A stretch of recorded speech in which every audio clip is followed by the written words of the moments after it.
नमस्कार दोस्तों। आप सब कैसे हैं? आई होप आप लोग अच्छे होंगे। आइए देखते हैं वीकली करंट अफेयर सभी परीक्षाओं के लिए महत्वपूर्ण है। Question number 1।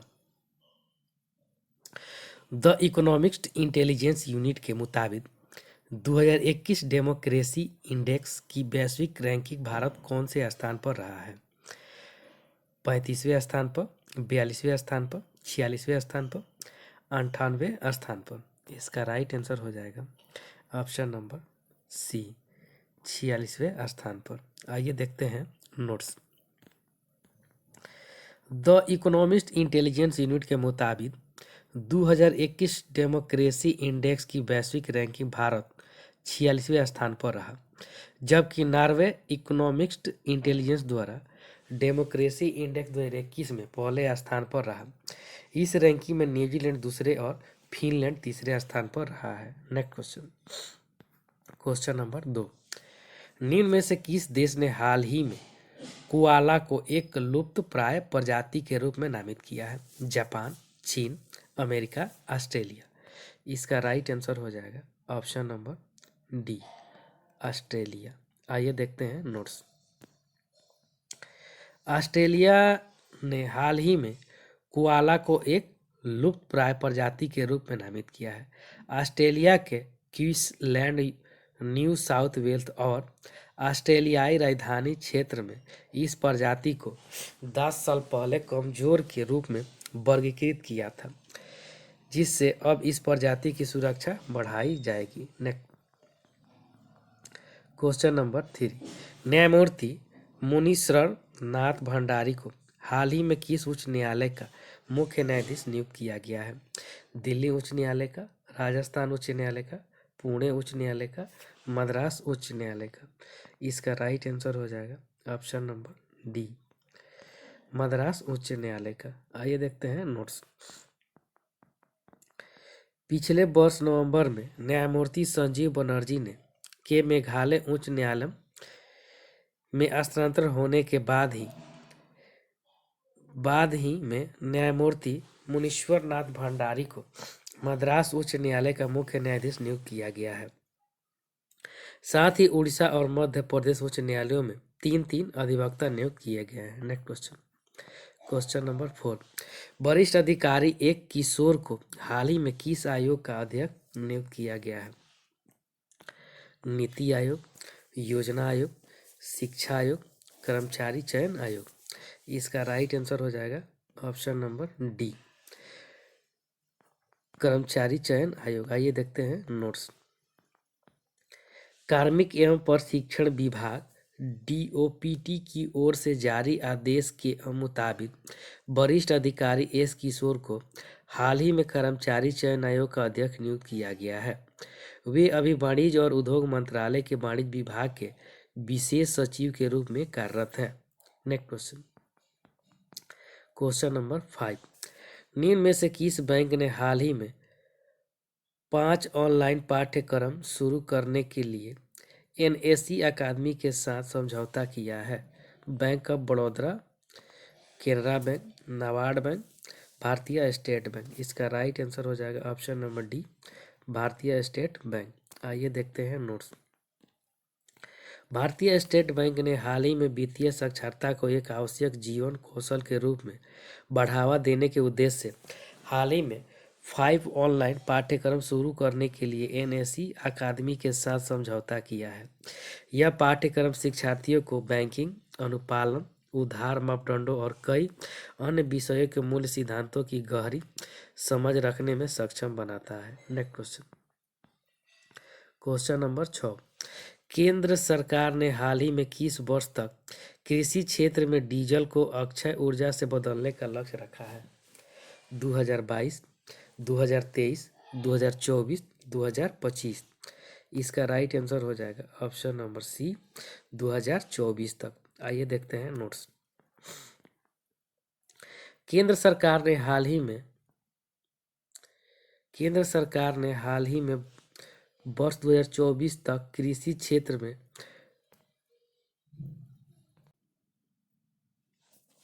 केंद्र सरकार ने हाल ही में वर्ष 2024 तक कृषि क्षेत्र में डीजल को अक्षय ऊर्जा से बदलने का लक्ष्य रखा है। यह लक्ष्य 2030 तक गैर जीवाश्म ईंधन की हिस्सेदारी बढ़ाने और 2070 तक शुद्ध शून्य उत्सर्जन वाल बनने की सरकार की प्रतिष्ठा के अनुरूप निर्धारित किया गया है। नेक्स्ट क्वेश्चन, क्वेश्चन नंबर 7, किस संस्था ने जीवा नामक कृषि पारिस्थितिकी आधारित कार्यक्रम शुरू किया है? PNB, SBI, RRB, NABARD. इसका राइट आंसर हो जाएगा ऑप्शन नंबर डी, नाबार्ड। आइए देखते हैं notes. National bank for agriculture and rural development NABARD का फुल फॉर्म होता है, ने हाल ही में एक कृषि पारिस्थितिक आधारित कार्यक्रम जीवा लॉन्च किया है। इसका उद्देश्य 5 कृषि पारिस्थितिक क्षेत्रों को कवर करते हुए 11 राज्यों में नाबार्ड के वाटर शेड और वाडी कार्यक्रम के तहत प्राकृतिक खेती को बढ़ावा देना है। इसका उद्देश्य कृषक समुदाय को प्राकृतिक खेती की ओर ले जाता है। नेक्स्ट क्वेश्चन, कौन सा निकाय भारत में स्टॉक एक्सचेंजों को नियंत्रित करता है? SBI, NTPC, railway, SEBI. इसका राइट आंसर हो जाएगा ऑप्शन नंबर डी, सेबी। आइए देखते हैं नोट्स। भारतीय प्रतिभूति और विनिमय बोर्ड सेबी का फुल फॉर्म होता है security exchange board of India. SEBI अधिनियम 1992 के तहत स्थापित एक नियामक प्राधिकरण है। यह भारत में स्टॉक एक्सचेंजों के लिए प्रमुख नियामक है। सेबी ने हाल ही में नेशनल स्टॉक एक्सचेंज एनएसई, इसके पूर्व सीईओ चित्रा रामकृष्णन और रवि नारायण को अपने मुख्य परिचालन अधिकारी सीईओ आनंद सुब्रमण्यम की नियुक्ति में शासन संबंधी गवर्नेंस लैप्स के लिए दंडित किया है। Next question, question number 9, NCRB के अनुसार किस भारतीय राज्य में विच हंटिंग के तहत सबसे अधिक हत्याएं हुई है? उत्तराखंड, बिहार, महाराष्ट्र, झारखंड। इसका राइट आंसर हो जाएगा ऑप्शन नंबर डी, झारखंड। आइए देखते हैं नोट्स। राष्ट्रीय अपराध रिकॉर्ड ब्यूरो एनसीआरबी के अनुसार विच हंटिंग हत्याओं की संख्या के मामले में झारखंड के बाद ओडिशा में दूसरे स्थान पर है।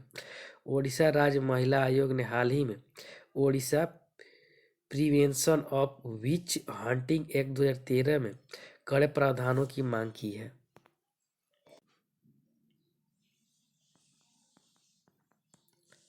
क्वेश्चन नंबर 10, टाटा सन्स का चेयरमैन निम्न में से किसे 5 वर्ष के लिए फिर से नियुक्त किया गया है? एन चंद्रशेखरन को, राजेश गोपीनाथन को, साइरस मिस्त्री को, रत्न टाटा को। इसका राइट आंसर हो जाएगा option number A, N Chandrasekaran को। आइए देखते हैं नोट्स। एन चंद्रशेखरन को 5 वर्ष के लिए फिर से टाटा सन्स का चेयरमैन नियुक्त किया गया है। टाटा सन्स टाटा समूह की होल्डिंग कंपनी है। चंद्रशेखर ने टाटा सन्स की बागडोर साल 2017 में संभाली थी, जब समूह नेतृत्व संकट से जूझ रहा था। चंद्रशेखर अक्टूबर 2016 में टाटा सन्स के निर्देशक मंडल में आए थे। जनवरी 2017 में उन्हें चेयरमैन बनाया गया था। Next question number 11, Salesforce global digital skills index 2022 में निम्न में से किस देश को शीर्ष स्थान पर प्राप्त हुआ है? नेपाल, चीन, भारत, बांग्लादेश। इसका राइट आंसर हो जाएगा ऑप्शन नंबर सी, भारत। आइए देखते हैं notes. Salesforce global digital skill index 2022 में भारत ने सर्वोच्च स्थान हासिल किया। यह इंडेक्स 19 देशों की तुलना में बनाया गया था। इस सूचकांक की गणना नए डिजिटल कौशल और कर्मचारी भावनाओं को सीखने में नागरिकों की तत्परता के आधार पर की गई थी। इस सूचकांक की गणना एक सर्वेक्षण के आधार पर ही की गई थी।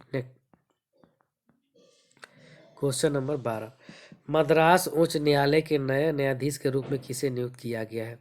राहुल सचदेवा, मुनीश्वर नाथ भंडारी, अनिल कुमार अग्निहोत्री, कमल Malhotra.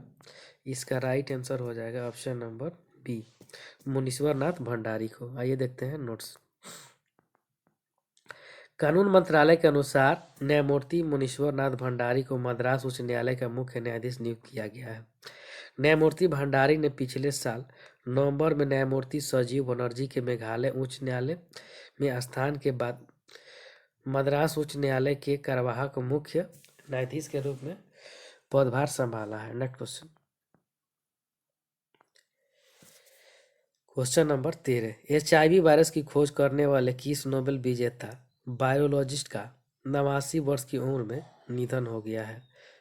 John B Goodenough, Joachim Frank, Luc Montagnier, Jacques Dubochet. इसका राइट आंसर हो जाएगा option number C, Luc Montagnier का। आइए देखते हैं नोट्स। पेरिस मशहूर फ्रांसीसी शोधकर्ता और बायोलॉजिस्ट ल्यूक मोंटेनियर का 89 वर्ष की उम्र में निधन हो गया। उन्हें HIV वायरस को खोज के लिए 2008 में नोबेल पुरस्कार से सम्मानित किया गया था। ल्यूक मोंटेनियर ने 1983 में इम्यूनोडिफिशियेंसी वायरस HIV की पहचान और उस प्रक्रिया को समझाया जिसकी वजह से यह एड्स का कारण बनता है। नेक्स्ट क्वेश्चन, क्वेश्चन नंबर 14, विश्व रेडियो दिवस वर्ल्ड रेडियो डे निम्न में से किस दिन मनाया जाता है? 12 अगस्त, 25 नवंबर, 10 मार्च, 13 फरवरी। इसका राइट आंसर हो जाएगा ऑप्शन नंबर डी, 13 फरवरी को। आइए देखते हैं नोट्स। विश्व रेडियो दिवस वर्ल्ड रेडियो डे 13 फरवरी को पूरे विश्व में मनाया जाता है। आपको बता दें कि यह दिवस रेडियो के बारे में जागरूकता बढ़ाने और प्रसारकों के बीच नेटवर्किंग को ताकतवर बनाने के साथ एक साधन है। रेडियो दिवस को मनाने का मुख्य उद्देश्य विश्व भर के युवाओं को रेडियो की आवश्यकता और महत्व के प्रति जागरूक करना है। यूनेस्को ने शिक्षा के प्रसार, अभिव्यक्ति और स्वतंत्रता सार्वजनिक बहस में रेडियो की भूमिका को रेखांकित करते हुए पहली बार 13 फरवरी को 2012 को विश्व रेडियो दिवस के रूप में मनाया था। नेक्स्ट क्वेश्चन, क्वेश्चन नंबर 15, विज्ञान में महिलाओं और बालिकाओं के लिए अंतर्राष्ट्रीय दिवस international day of women and girls in sciences निम्न में से किस दिन मनाया जाता है? 11 फरवरी, 10 मई, 26 जुलाई, 15 नवंबर। इसका राइट आंसर हो जाएगा ऑप्शन नंबर ए, 11 फरवरी को। आइए देखते हैं नोट्स। प्रतिवर्ष 11 फरवरी को संयुक्त राष्ट्र द्वारा विज्ञान में महिलाओं और बालिकाओं के लिए अंतर्राष्ट्रीय दिवस मनाया जाता है। इस दिवस के आयोजन का मुख्य उद्देश्य विज्ञान एवं तकनीकी के क्षेत्र में महिलाओं एवं बालिकाओं की समान पहुंच एवं भागीदारी सुनिश्चित करना है। यह दिवस विज्ञान एवं प्रौद्योगिकी के क्षेत्र में महिलाओं और बालिकाओं की भूमिका का मूल्यांकन करने का अवसर प्रदान करता है। नेक्स्ट क्वेश्चन, केंद्र सरकार ने कितने करोड़ रुपए की लागत से 2025-26 तक अगले 5 वर्षों के लिए बड़े पैमाने पर पुलिस आधुनिकीकरण कार्यक्रम को जारी रखने की मंजूरी दे दी है? 22,275 करोड़ रुपये, 26,275 करोड़ रुपये, 36,275 करोड़ रुपये, 20,275 करोड़ रुपये। इसका राइट आंसर हो जाएगा ऑप्शन नंबर बी, 26,275 करोड़ रुपये। आइए देखते हैं नोट्स। केंद्र सरकार ने 26,275 करोड़ रुपये की लागत से 2025-26 तक अगले 5 वर्षों के लिए बड़े पैमाने पर पुलिस आधुनिकीकरण कार्यक्रम को जारी रखने की मंजूरी दे दी है। केंद्रीय गृह मंत्रालय के मुताबिक इस परियोजना में जम्मू कश्मीर, पूर्वोत्तर राज्यों और माओवाद प्रभावित क्षेत्रों में नई बटालियन बनाने, उच्च तकनीकी वाली फोरेंसिक प्रयोगशालाओं और अन्य जांच उपकरणों के विकास के लिए सुरक्षा संबंधित खर्च शामिल है। इसमें कहा गया है कि योजनाओं के तहत आंतरिक सुरक्षा, कानून व्यवस्था और पुलिस द्वारा आधुनिक तकनीक अपनाने का प्रावधान किया गया है। नेक्स्ट क्वेश्चन, क्वेश्चन नंबर 17, केंद्र सरकार ने भारत की सुरक्षा के लिए खतरा बने निम्न में से कितने अन्य ऐप्स पर बैन लगा दिया है? 23/12 2554। इसका राइट आंसर हो जाएगा ऑप्शन नंबर डी 54। आइए देखते हैं नोट्स। केंद्र सरकार ने भारत की सुरक्षा के लिए खतरा बने 54 अन्य ऐप पर बैन लगा दिया है। इसमें beauty camera, sweet selfie HD, beauty camera selfie camera, equaliser, add bass booster, app lock, viva video editor और अनमियोलॉजी चेस शामिल है। बता दें कि इससे पहले वर्ष 2020 में भी सुरक्षा को खतरा मानते हुए कुल 270 ऐप पर प्रतिबंध लगाए गए थे। वहीं अब इस साल यानी वर्ष 2022 में यह पहली बार है जब सरकार द्वारा ऐप पर बैन लगाए जा रहे हैं। इस ऐप को IT कानून की धारा 69A के अंतर्गत प्रतिबंध किया गया है। Next question, question number 18। हाल ही में भारत के संयुक्त राष्ट्र विश्व खाद्य कार्यक्रम WFP के साथ कितने मीट्रिक टन गेहूं के वितरण हेतु एक समझौते पर हस्ताक्षर किए हैं, जिसे मानवीय सहायता के हिस्से के रूप में अफगानिस्तान भेजा जाएगा? 40,000 ton, 40,000 metric ton, 50,000 metric ton, 30,000 metric ton, 20,000 metric ton. इसका राइट आंसर हो जाएगा option number B 50,000 metric ton. आइए देखते हैं नोट्स। हाल ही में भारत सरकार ने संयुक्त राष्ट्र विश्व खाद्य कार्यक्रम के साथ 50,000 मीट्रिक टन गेहूं के वितरण हेतु एक समझौते पर हस्ताक्षर किए, जिसे मानवीय सहायता के हिस्से के रूप में अफगानिस्तान भेजा जाएगा। इससे पूर्व अफगानिस्तान पर दिल्ली क्षेत्रीय सुरक्षा वार्ता आयोजित की गई थी। साल 2020 में भारत ने कोविड-19 चुनौती से निपटने के लिए 20 टन से अधिक दवाएं, अन्य उपकरण और 75,000 टन गेहूं अफगानिस्तान भेजा था। Next question, question number 19। रूस और किस देश के बीच बढ़ते तनाव को देखते हुए भारतीय दूतावास ने भारतीय नागरिकों के लिए एडवाइजरी जारी की है? यूक्रेन, नेपाल, चीन, अमेरिका। इसका राइट आंसर हो जाएगा ऑप्शन नंबर ए यूक्रेन। आइए देखते हैं नोट्स। रूस और यूक्रेन के बीच बढ़ते तनाव को देखते हुए भारतीय दूतावास ने भारतीय नागरिकों के लिए एडवाइजरी जारी की है। दूतावास ने यूक्रेन में रह रहे भारतीयों, खासकर छात्रों से कहा है कि वह अस्थायी रूप से देश छोड़ दें। यूक्रेन में फिलहाल करीब 20,000 से अधिक भारतीय हैं। दूतावास ने कहा कि जिन छात्रों का रहना यहाँ जरूरी नहीं है वे यूक्रेन छोड़ दें। भारतीयों को यह भी सलाह दी जाती है कि वे यूक्रेन की गैर जरूरी यात्रा टाल दें। Next question, question number 20। हाल ही में किस देश की प्रशासन ने लंबे समय से प्रतीक्षित अपनी इंडो पैसिफिक रणनीति की घोषणा की है? नेपाल, रूस, अमेरिका, जापान। इसका राइट आंसर हो जाएगा ऑप्शन नंबर सी अमेरिका। आइए देखते हैं नोट्स। हाल ही में अमेरिकी प्रशासन ने लंबे समय से प्रतीक्षित अपनी इंडो पैसिफिक रणनीति की घोषणा की है। यह दस्तावेज इंडो पैसिफिक क्षेत्र में चुनौतियों से निपटने हेतु सामूहिक क्षमता के निर्माण पर ध्यान केंद्रित करता है।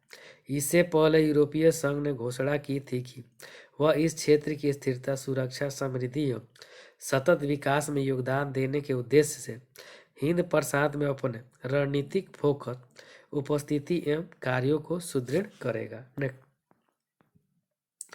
Question number 21। हाल ही में क्वाड समूह भारत, अमेरिका, ऑस्ट्रेलिया और किस देश के विदेश मंत्रियों की चौथी बैठक ऑस्ट्रेलिया के मेलबर्न में आयोजित हुई? Nepal, Pakistan, Iraq, Japan. इसका राइट आंसर हो जाएगा ऑप्शन नंबर डी जापान। आइए देखते हैं नोट्स। हाल ही में क्वाड समूह भारत, अमेरिका, ऑस्ट्रेलिया, जापान के विदेश मंत्रियों की चौथी बैठक ऑस्ट्रेलिया के मेलबर्न में आयोजित हुई। यह बैठक यूक्रेन को लेकर रूस और उत्तरी अटलांटिक संधि संगठन नाटो देशों के बीच बढ़ते तनाव, अफगान संगठन तथा भारत प्रशांत क्षेत्रों में चीन द्वारा अतिक्रमण की बढ़ती चिंताओं के बीच आयोजित की गई थी। चतुर्भुज सुरक्षा संवाद अर्थात क्वाड भारत, अमेरिका, जापान और ऑस्ट्रेलिया के बीच अनौपचारिक रणनीतिक वार्ता का मंच है। नेक्स्ट क्वेश्चन नंबर 22, राष्ट्रीय उत्पादकता दिवस नेशनल प्रोडक्टिविटी डे निम्न में से किस दिन मनाया जाता है? 10 मार्च को, 12 फरवरी को, 18 अगस्त को, 25 मई को।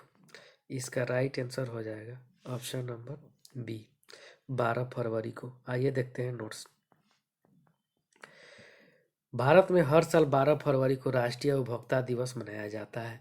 इसी दिन वर्ष 1958 में राष्ट्रीय उत्पादकता परिषद नेशनल प्रोडक्टिविटी काउंसिल की स्थापना की गई थी। इस दिवस का उद्देश्य भारत के सभी क्षेत्रों में उत्पादकता और गुणवत्ता के प्रति जागरूकता को प्रोत्साहित करने के साथ साथ उन्हें बढ़ावा देना है।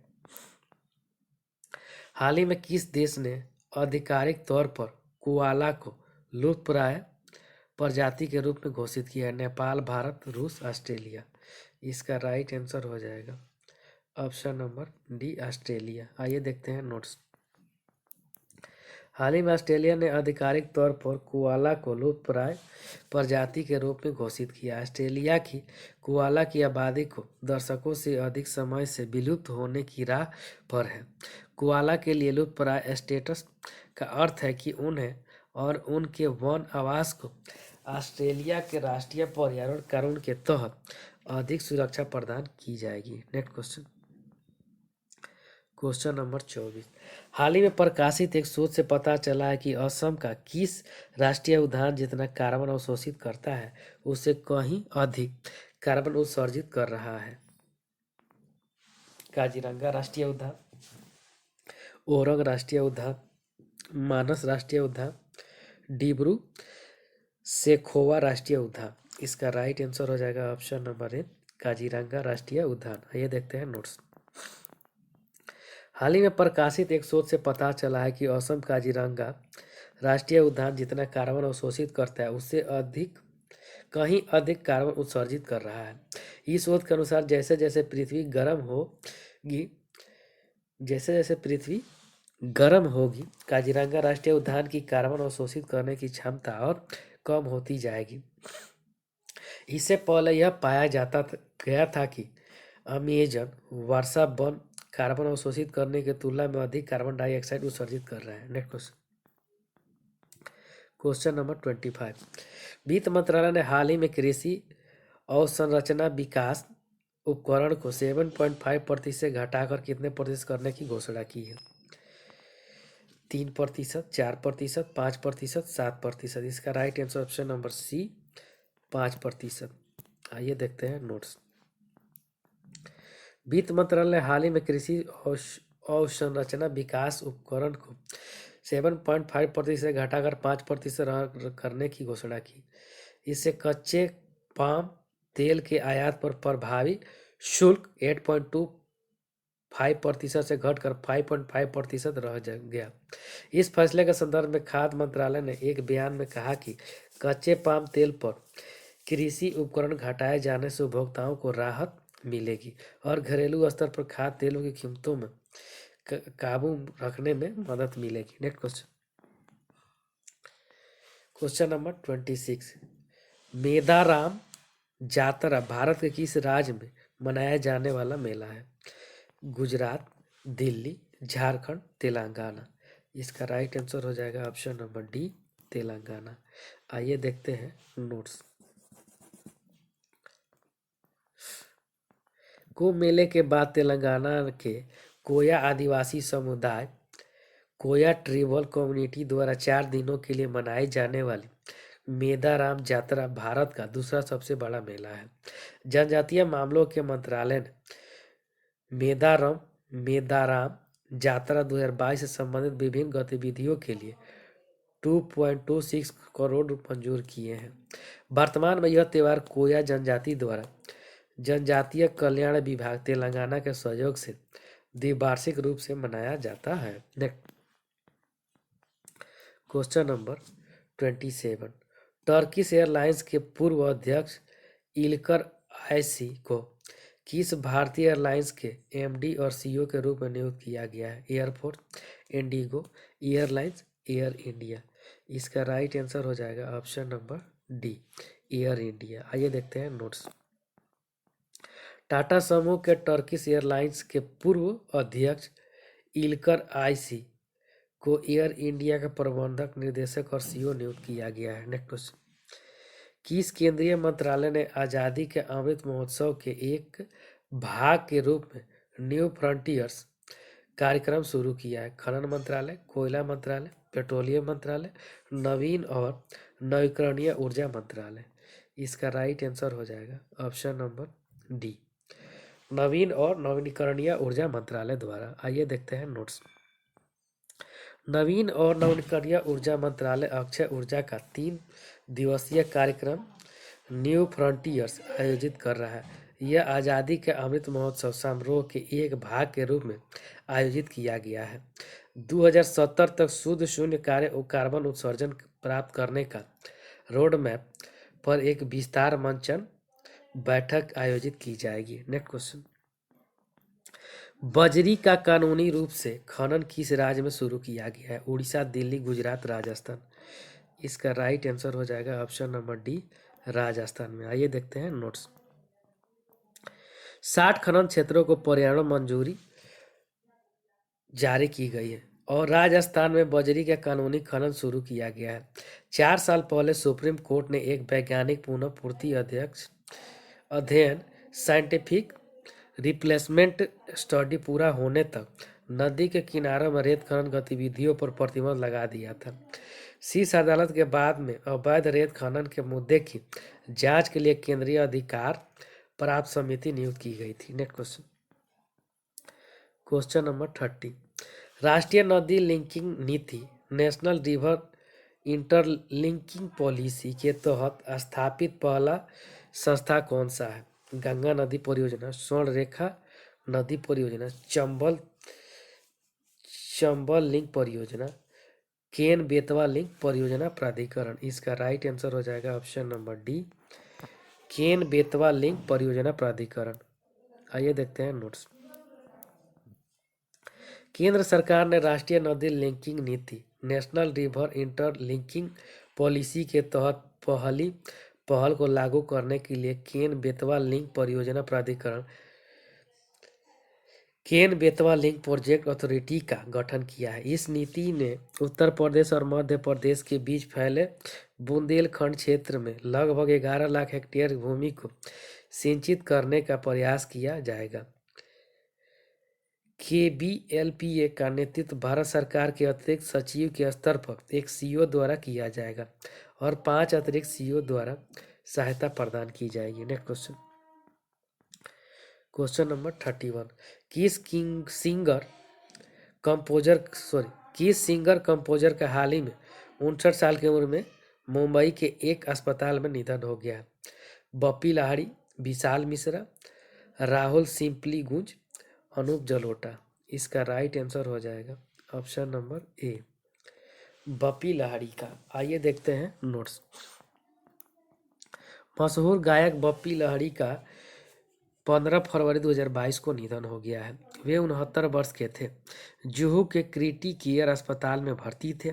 बप्पी लाहिड़ी का जन्म 1952 में पश्चिम बंगाल के कलकत्ता में शास्त्रीय संगीत में एक समृद्ध परंपरा वाले परिवार में हुआ था। उन्होंने 19 साल की छोटी उम्र में एक संगीत निर्देशक के रूप में अपना करियर शुरू किया था। उनके पिता ऑपरेशन लाहिड़ी एक प्रसिद्ध बंगाली गायक थे तथा उनकी मां बंसारी लाहिड़ी एक संगीतकार और एक गायिका थी जो शास्त्रीय संगीत एवं श्यामा संगीत में पारंगत थी। Next question number 32। Haryana cadre के किस IPS अधिकारी को 15 फरवरी 2022 को गुरुग्राम की पहली महिला पुलिस आयुक्त नियुक्त किया गया है?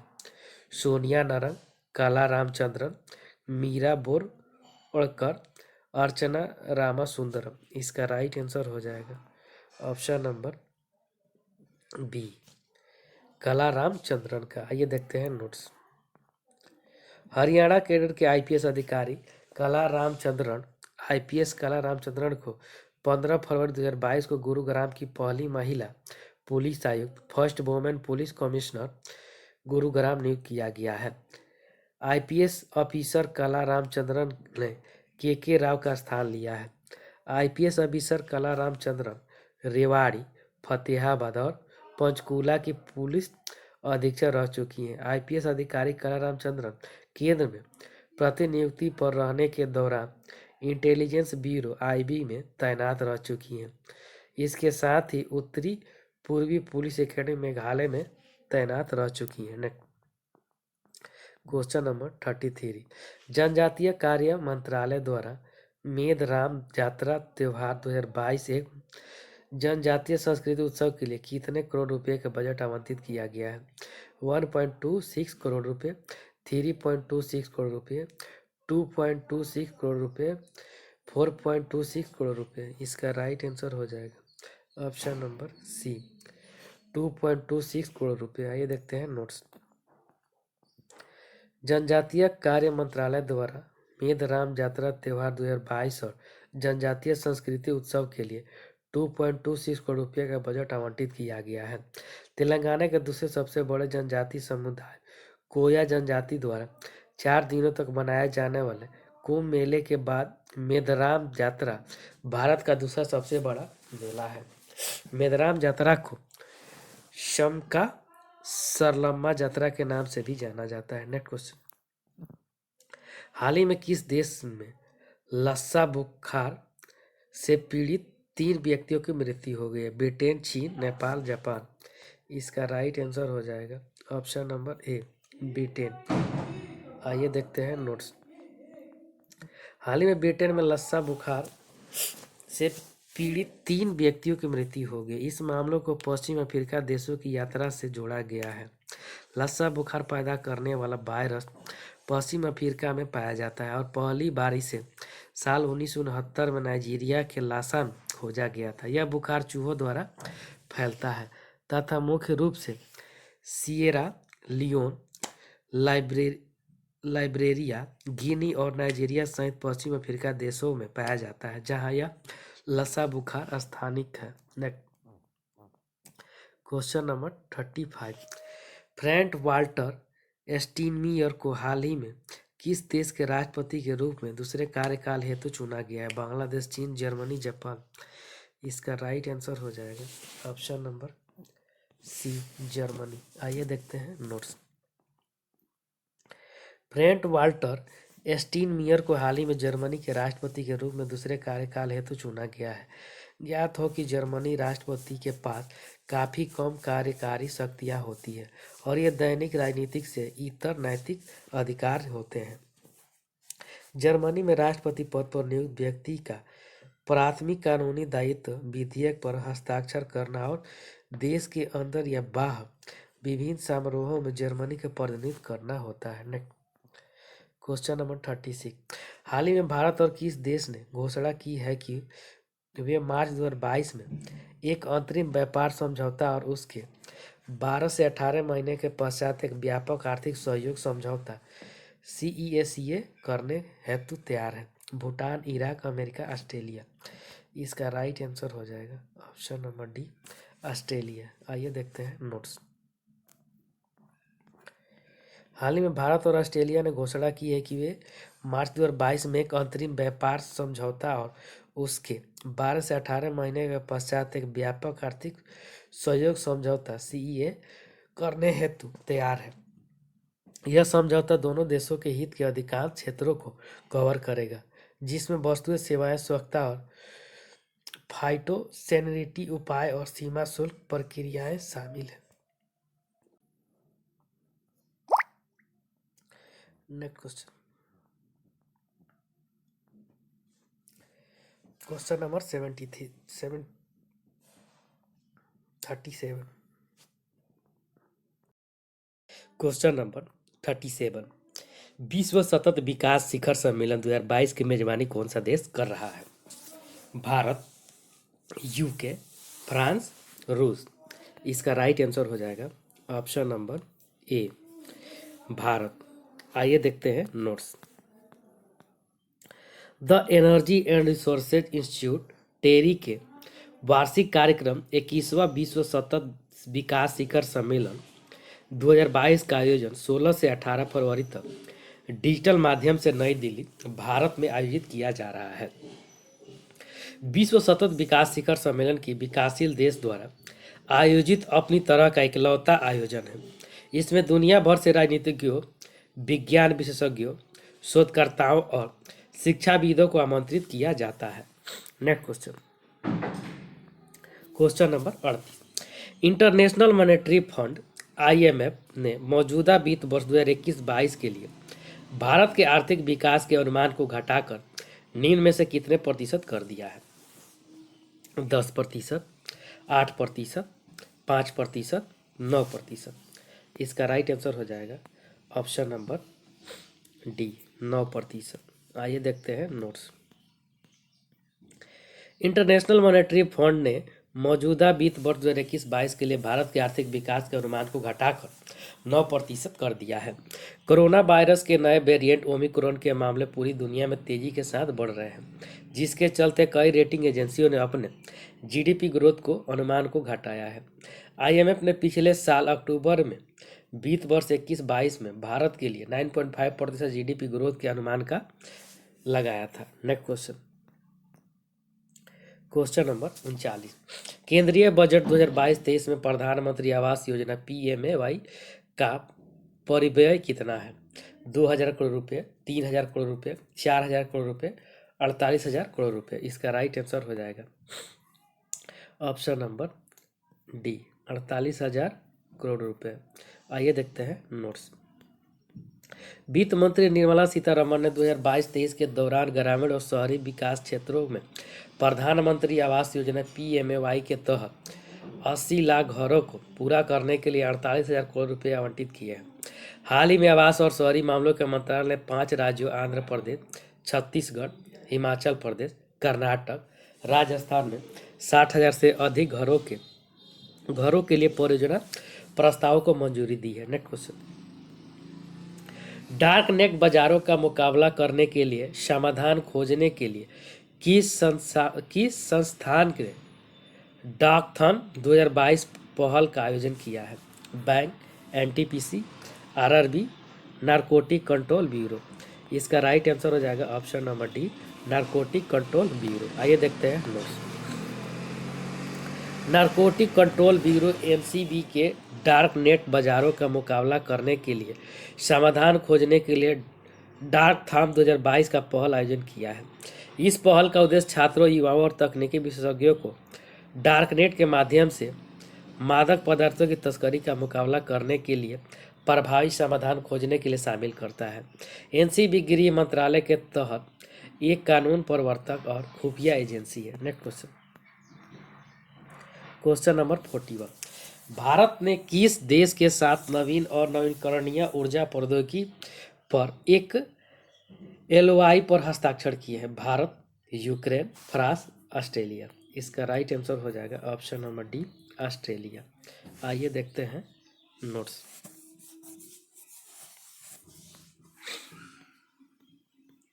भारत और ऑस्ट्रेलिया के नवीन और नवीकरणीय ऊर्जा प्रौद्योगिकी पर आशय पत्र, लेटर ऑफ इंटरनेट, LOI का फुल फॉर्म होता है, पर हस्ताक्षर किए। इसका उद्देश्य अल्ट्रा लो कॉस्ट सोलर और क्लीन हाइड्रोजन के निर्माण और तैनाती को बढ़ाना है। चौथे भारत ऑस्ट्रेलिया ऊर्जा वार्ता के दौरान इस पर लेटर ऑफ इंटरनेट पर हस्ताक्षर किए गए थे। Next question, question number 42। PM गति शक्ति राष्ट्रीय मास्टर प्लान का मुख्य उद्देश्य क्या है? बिहार का विकास, हॉस्पिटल विकास, रेलवे विकास, बुनियादी ढांचा विकास। इसका राइट आंसर हो जाएगा ऑप्शन नंबर डी, बुनियादी ढांचा विकास। आइए देखते हैं नोट्स। गति शक्ति एक डिजिटल प्लेटफॉर्म है जो बुनियादी ढांचा कनेक्टिविटी परियोजनाओं की एकीकृत योजना और समन्वित कार्यक्रम के लिए 16 मंत्रालयों को एक साथ लाएगा। PM गति शक्ति राष्ट्रीय मास्टर प्लान के तहत सरकार सड़क परिवहन और राजमार्ग मंत्रालय के अनुसार 22 ग्रीनफील्ड एक्सप्रेसवे और अन्य राजमार्गों सहित 23 प्रमुख बुनियादी ढांचा परियोजनाओं और 35 मल्टी मॉडल लॉजिस्टिक्स पार्क विकसित करने की योजना बना रही है। नेक्स्ट क्वेश्चन, क्वेश्चन नंबर 43, भारतीय सेना के deputy chief of army staff के रूप में निम्न में से किसने पदभार संभाल लिया है? अजय कोठियाल, अजय कुमार शर्मा, राहुल सचदेवा, चनीरा पोन्नप्पा। इसका राइट आंसर हो जाएगा option number D, Chanira Ponnappa. आइए देखते हैं नोट्स। लेफ्टिनेंट जनरल चन्नीप्पा पोन्नप्पा ने भारतीय सेना के deputy chief of army staff के रूप में पदभार संभाल लिया। लेफ्टिनेंट जनरल चनीरा बसी पोन्नप्पा को प्रतिष्ठित वज्र सेना की कमान संभालने का गौरव प्राप्त है। लेफ्टिनेंट जनरल चनरीपा बसी पोन्नप्पा कर्नाटक के विराजपेट तालुक में बिटंगला के पास नांगला गांव में रहने वाले हैं। Next question, IPL franchise Kolkata knight riders ने किसे टीम का नया कप्तान नियुक्त किया है? ऋषभ पंत, श्रेयस अय्यर, दिनेश कार्तिक, दीपक चहर। इसका राइट आंसर हो जाएगा option number B, Shreyas Iyer को। आइए देखते हैं नोट्स। कोलकाता नाइट राइडर्स ने आईपीएल 2022 से ठीक पहले श्रेयस अय्यर को कप्तान बनाया है। उन्हें फ्रेंचाइजी ने ऑक्शन में 12.25 करोड़ रुपए में खरीदा था। वे इससे पहले दिल्ली कैपिटल के लिए कप्तानी कर चुके हैं। अय्यर ने इस टूर्नामेंट में अब तक 16 अर्धशतक जड़े हैं, 196 चौके और 88 छक्का लगा चुके हैं। श्रेयस अय्यर ने आईपीएल में खेली 87 पारियों में अब तक 2375 रन बनाए हैं। इस टूर्नामेंट में उनका सर्वश्रेष्ठ स्कोर 96 रन रहा है। नेक्स्ट क्वेश्चन, केंद्र सरकार ने आवास प्राप्त किस वाइस एडमिरल को देश का पहला राष्ट्रीय समुद्री सुरक्षा समयक नियुक्त किया है? जी अशोक कुमार, मोहन कुमार त्यागी, संतोष सचदेवा, राहुल अग्निहोत्री। इसका राइट आंसर हो जाएगा ऑप्शन नंबर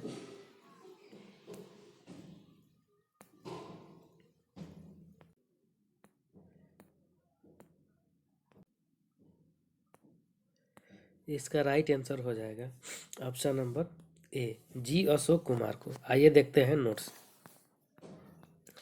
केंद्र सरकार ने वाइस एडमिरल अवकाश प्राप्त जी अशोक कुमार को देश का पहला राष्ट्रीय समुद्री सुरक्षा समयक नियुक्त किया है। नौसेना के पूर्व प्रमुख कुमार की नियुक्ति को 26/11 मुंबई आतंकवादी हमले के बाद भारत द्वारा समुद्री सुरक्षा बेहतर बनाने के लगातार प्रयास के रूप में देखा जा रहा है। वे राष्ट्रीय सुरक्षा सलाहकार अजीत डोभाल नीति राष्ट्रीय सुरक्षा काउंसिल सचिवालय के समय में काम करेंगे। नेक्स्ट क्वेश्चन, राष्ट्रपति एर्दोगन ने तुर्की देश का नाम बदल कर क्या कर दिया है? Turkis, Turkim, Turkiye, Turkin. इसका राइट आंसर हो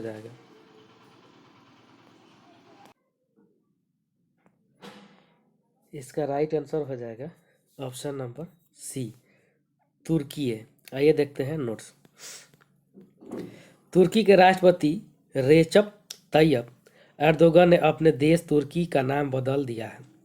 अब तुर्कीए के नाम से जाना जाएगा। बता दें कि इस महीने की शुरुआत में राष्ट्रपति एर्दोगन ने एक बयान जारी कर कहा था कि उन्हें देश के अंतर्राष्ट्रीय स्तर पर मान्यता प्राप्त नाम को तुर्की से तुर्कीए में बदल दिया गया है। उन्होंने यह भी बताया कि तुर्की शब्द तुर्की राष्ट्र की संस्कृति, सभ्यता और मूल्यों को बेहतरीन तरीके से दर्शाता है और व्यक्त करता है। अब सभी तरह के व्यापार, अंतर्राष्ट्रीय संस्थाओं और राजनयिक कार्यों के लिए तुर्की की जगह तुर्कीए का इस्तेमाल किया जाएगा। Next question, question number 47, rail मंत्रालय ने हाल ही में कहा कि उसने दिल्ली के किशनगंज में आधुनिक सुविधाओं से परिपूर्ण कुश्ती अकादमी बनाने के लिए कितने करोड़ रुपए के मंजूर किए हैं? 20.76 करोड़ रुपए, 30.76 करोड़ रुपए, 40.76 करोड़ रुपए, 50.76 करोड़ रुपए। इसका राइट आंसर हो जाएगा ऑप्शन नंबर बी, 30.76 करोड़ रुपए। आइए देखते हैं नोट्स। रेल मंत्रालय हाल ही में कहा कि उसने दिल्ली में किशनगंज में आधुनिक सुविधाओं से परिपूर्ण कुश्ती अकादमी बनाने के लिए 30.76 करोड़ रुपए की मंजूर की है। अकादमी पूरी तरह से कुश्ती के लिए होगी, जो सभी आधुनिक सुविधाओं से लैस देश की सबसे बड़ी अकादमी होगी। भारत को कुश्ती ओलंपिक सबसे ज़्यादा पदक भारतीय रेलवे सुशील कुमार 2008 से 2012 तक, साक्षी मलिक 2016, रवि कुमार और बजरंग पुनिया 2020 में दिलाए हैं। नेक्स्ट क्वेश्चन, किस देश ने हाल ही में सोलोमन द्वीप पर अपना दूतावास खोलने की बात कही है? Bharat, Japan, Nepal, America. इसका राइट आंसर हो जाएगा ऑप्शन नंबर डी, अमेरिका। आइए देखते हैं नोट्स। अमेरिका ने सोलोमन द्वीप पर अपना दूतावास खोलने की बात कही है। दक्षिण प्रशांत देशों के बीच चीन के बढ़ते प्रभाव का जवाब देने की दिशा में इसे महत्वपूर्ण कदम बताया जा रहा है। ऑस्ट्रेलिया से प्रशांत क्षेत्र की यात्रा शुरू कर फिजी पहुंचे अमेरिकी विदेश मंत्री एंटी ब्लिंकेन ने दूतावास खोलने की योजना की पुष्टि की है। Next question, question number 49, Assam सरकार ने हाल ही में देश के किस प्रतिष्ठित उद्योगपति को अपना सर्वोच्च नागरिक सम्मान असम वैभव प्रदान किया है?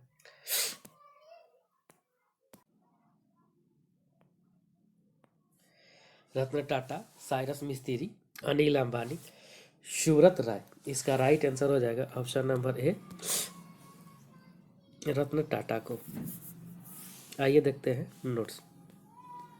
असम सरकार ने देश के प्रतिष्ठित उद्योगपतियों में से एक एवं टाटा सन्स के मानद चेयरमैन रतन टाटा को अपना सर्वोच्च नागरिक सम्मान असम वैभव प्रदान किया है। रतन टाटा को मुंबई में आयोजित एक कार्यक्रम के दौरान सम्मानित किया गया। रतन टाटा को राज्य में कैंसर देखभाल सुविधाओं के प्रति उनके योगदान हेतु असम वैभव पुरस्कार के लिए चुना गया है। असम के मुख्यमंत्री हेमंत बिस्वा शर्मा ने कहा कि टाटा सन्स और असम सरकार मिलकर एक बड़ा कैंसर देखभाल नेटवर्क बना रहे हैं। इसमें रतन टाटा का बड़ा योगदान है। नेक्स्ट क्वेश्चन, हाल ही में किस राज्य के पुलिस ने स्मार्ट कार्ड शस्त्र लाइसेंस की शुरुआत की है? बिहार, पंजाब, दिल्ली, तमिलनाडु। इसका राइट आंसर हो जाएगा ऑप्शन नंबर सी, दिल्ली। आइए देखते हैं नोट्स। हाल ही में दिल्ली पुलिस ने स्मार्ट कार्ड शस्त्र लाइसेंस की शुरुआत की है। इसके साथ ही दिल्ली पुलिस इस तरह की शुरुआत करने वाला देश का पहला पुलिस बन गया है। दिल्ली पुलिस की लाइसेंस इकाई ने भारी भरकम शस्त्र लाइसेंस बुकलेट के स्थान पर स्मार्ट कार्ड शस्त्र लाइसेंस जारी करने का निर्णय लिया है। दिल्ली पुलिस के अनुसार सुरक्षा विशेषताओं से लैस यह स्मार्ट कार्ड अपने पास रखने में सुविधाजनक रहेगा। नेक्स्ट क्वेश्चन, क्वेश्चन नंबर 51, निम्न में से कौन प्लास्टिक वेस्ट न्यूट्रल वाली पहली भारतीय कंपनी बन गई है? डाबर इंडिया, हिंदुस्तान यूनिलीवर, आदित्य बिरला समूह, हिंदुस्तान पेट्रोलियम। इसका राइट आंसर हो जाएगा ऑप्शन नंबर ए, डाबर इंडिया। आइए देखते हैं नोट्स।